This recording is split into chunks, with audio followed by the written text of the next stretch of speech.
Quel hébergeur site web choisir pour votre site internet de thérapeute? Découvrez dans cette vidéo le guide d'utilisation complet, que vous soyez sur WordPress ou que vous soyez sur Wix. Dans cette vidéo, nous allons voir ensemble quatre grandes parties. La première, c'est qu'est-ce qu'un hébergeur et pourquoi c'est important d'en avoir un. La seconde partie, c'est que je vais vous partager les 5 plus grosses erreurs à éviter aujourd'hui avant de choisir votre hébergeur. En numéro 3, je vais vous partager 5 solutions qui existent sur le marché que je recommande avec les avantages et les inconvénients. Et dans la dernière partie, je vais vous partager mon écran. Je vais vous montrer comment connecter votre nom de domaine qu'on a acheté dans la précédente vidéo à votre hébergeur, comment configurer le fameux cadenas pour sécuriser votre nom de domaine. Et je vous partagerai l'hébergeur que j'utilise secrètement depuis que je me suis lancé. Et pour toutes les personnes qui veulent aller plus loin, sachez que vous pouvez bénéficier de ma formation Comment créer votre site internet rentable et professionnel en seulement 11 jours sans dépendre d'une agence ou encore d'un développeur.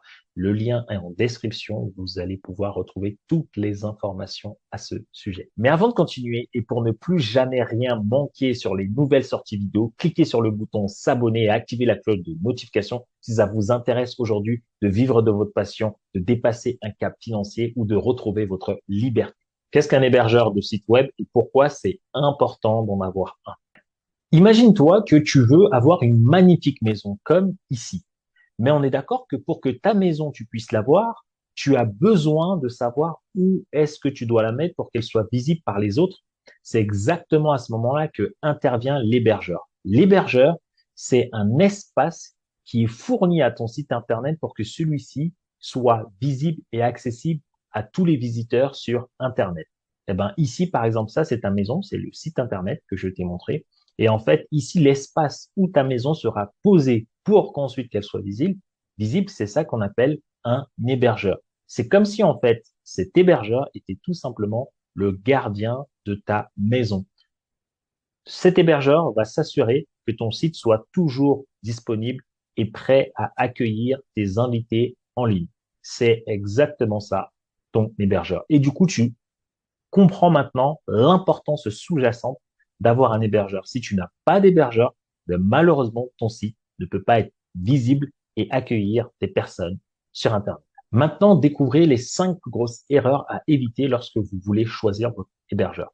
La première, c'est de se fier uniquement au prix. Effectivement, il est tentant de choisir une offre d'hébergement moins chère, mais cela peut entraîner des problèmes de performance et de fiabilité, de support technique. Donc, assurez-vous de prendre en compte la qualité du service qui est offert en fonction du prix.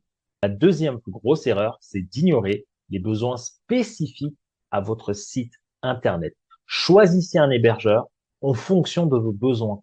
Et pour connaître vos besoins, c'est à vous de savoir exactement quel est l'objectif de votre site Internet. Vous vous rappelez, dans la toute première vidéo, je vous en avais parlé, donc je vous renvoie à cette vidéo, mais assurez-vous de choisir un hébergeur en fonction de vos besoin. La troisième plus grosse erreur, c'est de négliger la vitesse et la performance dans le choix de son hébergeur. La vitesse de chargement de votre site Internet est cruciale pour offrir une expérience utilisateur optimale.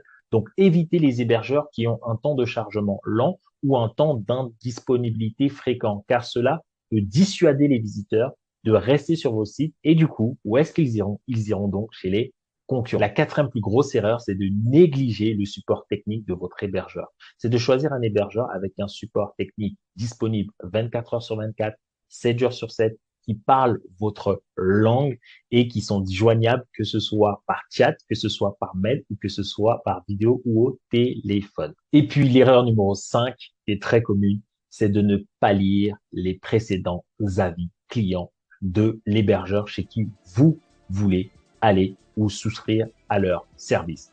Lisez les avis clients. Demandez à des personnes qui y sont déjà, parce que plus vous allez avoir des informations de personnes qui utilisent déjà ce que vous voulez utiliser, plus ce sera simple pour vous derrière de faire le bon choix, non pas pour les autres, mais pour vous. En évitant ces 5 erreurs, vous augmentez vos chances de choisir un hébergeur qui est fiable et adapté à vos besoins, garantissant ainsi le bon fonctionnement de votre site Internet professionnel. Et surtout, n'hésitez pas de me dire en commentaire laquelle de ces 5 erreurs vous a le plus servi aujourd'hui. Laissez-moi maintenant vous présenter les 4 meilleures solutions aujourd'hui pour moi qui existent sur le marché en termes d'hébergeurs et d'hébergement. Je me suis aidé des critères que je viens de vous dire précédemment. Et en plus de ça, j'ai choisi dans mon entourage aussi des personnes qui utilisent ces services, qui sont satisfaits et qui l'utilisent depuis très longtemps. J'ai aussi rajouté quelques critères comme par exemple, est-ce que l'ensemble de ces hébergeurs sont francophones ou parlent français? Euh, Est-ce qu'il y a un bon service SAV, un bon rapport qualité-prix, de la sécurité, de l'ancienneté, des avis clients? Donc, c'est tous ces critères-là que j'ai pris en compte que je vais vous partager maintenant. Le tout premier, c'est OVH, tout simplement. Vous allez venir dessus. Il y a hébergement. Donc, vous avez nom de domaine hébergement web. Vous allez pouvoir cliquer dessus. Et là, vous allez voir, il y a plusieurs solutions différentes. Donc, les avantages pour moi aujourd'hui de OVH, c'est qu'ils ont un large choix d'offres, de tarifs qui sont plutôt compétitifs. Le support technique, il est très réactif, sauf que les inconvénients, c'est que l'interface d'administration, il est plutôt complexe si vous êtes débutant. Et certains utilisateurs ont signalé des problèmes parfois de performance. Mais ça reste aujourd'hui pour moi un excellent choix sur le marché. Donc il y a les liens ici, hein, si vous voulez voir. Ensuite, le deuxième pour moi, c'est Ionos. Parfait, pour moi aussi qui est bien. Donc vous avez juste besoin de venir ici dans hébergement, hébergement web. Hop. Et puis là, ici, vous aurez leur solution avec les différents prix ou les packs. OK. Et puis, dans les packs, vous allez voir tout ce qu'il y a à l'intérieur. Donc, les avantages d'Ionos aujourd'hui, c'est que c'est une offre adaptée pour les petites entreprises, des assistances téléphoniques disponibles avec des outils de création qui sont inclus. Les inconvénients sont que parfois, en fait, il y a des personnes qui se plaignent en termes de fiabilité ou les options d'administration limitées pour les utilisateurs avancés. Donc, ça va dépendre de vous, mais pour moi, aujourd'hui, ça reste quand même une excellente solution. Ensuite, la semaine dernière, dans la vidéo, je vous avais partagé O2Switch, donc parfait, ici, hébergement, lorsque vous avez cliqué dessus. Ils ont aussi, eux aussi, une solution d'hébergement. Ils sont fiables, ils parlent français. Le SAV, il est très réactif, donc moi, c'est quelque chose que je pourrais aussi vous recommander. Ensuite, il y a Wix. Donc, Wix, c'est une solution vraiment tout en un. Lorsque vous achetez, vous prenez l'un de leurs forfaits, il vous inclut automatiquement l'hébergement ici qui est déjà dedans. Donc ça, c'est potentiellement pour les personnes qui ont Wix ou qui veulent aller chez Wix et qui se demandent est-ce que c'est bien ou pas. Donc voici pour moi aujourd'hui les 4 meilleures solutions que je vous recommande personnellement. Et puis il y a celles que j'utilise, mais toutes celles que je viens de vous dire, je connais des personnes qui l'utilisent personnellement et puis les retours sont positifs. Et puis aussi, n'hésitez pas à me dire en commentaire, vous, quelle est la solution que vous avez choisie en termes d'hébergeur. Dans cette dernière partie, je vais vous partager mon écran et puis vous montrer, moi, l'hébergeur que j'utilise personnellement. Je vais aussi vous partager les tarifs si cela peut vous intéresser. Et puis, derrière ça, je vais vous montrer exactement comment je veux connecter le nom de domaine qu'on a acheté la semaine dernière à mon fameux hébergeur. Je vais aussi vous montrer l'interface de comment ça fonctionne. Et puis, dans les prochaines vidéos, je vous montrerai comment créer votre adresse mail professionnelle. Donc, je vous partage l'écran dans un instant et je vous montre tout ça. Donc, l'hébergeur que j'utilise s'appelle SiteGround. Donc, c'est un hébergeur en anglais. Donc, rassurez-vous, le service client, lorsque vous les contactez, vous avez la possibilité de parler français. Pourquoi je les ai choisis? C'est parce que c'est au niveau vraiment de la sécurité. C'est un tout en un. Et puis moi, depuis que je me suis lancé, je n'ai jamais eu aucun problème. Donc là, vous allez cliquer sur hébergement. Donc si c'est en anglais, vous avez vu, clic droit, vous mettez en français. Mais le SAV, le service client, il est méga réactif. Par exemple, aujourd'hui, au tout début, lorsque j'avais des problématiques sur un site ground parce que je comprenais pas tout, je cliquais sur un bouton, vous allez voir le chat, et ben vous allez lancer le chat en live. J'espère que j'aurai l'occasion de vous montrer en fait, leur vitesse de réaction. Elle est juste dingue. Et puis, pour moi, je suis habitué, donc moi, je valide totalement. Donc, voici en fait les différentes offres que vous avez. Ok. Donc, moi, au départ, j'étais parti moi sur cette offre pour commencer, et ensuite, aujourd'hui, je suis sur cette offre-là. D'accord. Donc, s'il y a une offre, d'accord, avec 84%, sauf qu'une fois que cette offre elle est passée, ben c'est le prix que vous allez payer normalement. Donc, le plus important, c'est de voir derrière tout ce dont vous avez besoin. Donc, rappelez-vous. Et puis, une fois que voilà, vous allez arriver ici, vous allez voir un peu si ça vous intéresse. Là, je vais me connecter et puis je vais vous montrer, moi, comment je connecte Namecheap avec, avec mon hébergeur, tout simplement. Donc, une fois que vous vous connectez, là, je suis connecté. Bien sûr, c'est toujours en anglais. Je mets un clic droit, je mets traduire en français. Et puis, moi, je vais venir ici dans site internet, tout simplement. Pour connecter votre hébergeur à votre nom de domaine, c'est les étapes que je vais vous montrer dans un instant. Vous connectez ici sur Namecheap. Vous allez arriver ici sur votre dashboard. Vous allez juste cliquer sur domaine liste, sur le domaine que vous avez acheté. Vous allez arriver ici sur cette deuxième page avec l'ensemble de la liste de vos noms de domaine. Donc là, j'ai pris un exemple d'un de mes noms de domaine. Vous allez cliquer ensuite ici sur Manage. Et ensuite, quand vous allez venir dans Manage, vous allez arriver ici où on va vous montrer Name Server. Et en fait, le serveur, c'est un peu l'hébergeur. Et en fait, ici, vous n'allez pas cliquer, vous n'allez pas laisser ici Basic DSN, vous allez venir ici sur Custom DNS. Et donc, ce que vous avez juste à faire, c'est de revenir ici sur votre hébergeur cette fois-ci. Donc, moi, je suis sur SiteGround. Une fois que j'ai SiteGround, voici l'ensemble de mes sites. Donc, j'ai juste à cliquer sur outils du site. Donc, selon les hébergeurs, c'est assez différent. On appelle ça communément le cPanel, où vous allez voir selon vos différents hébergeurs. Et ensuite, moi, ici, j'arrive sur mon interface totale. Donc, qu'est-ce que je fais? J'ai juste à venir ici dans Tableau.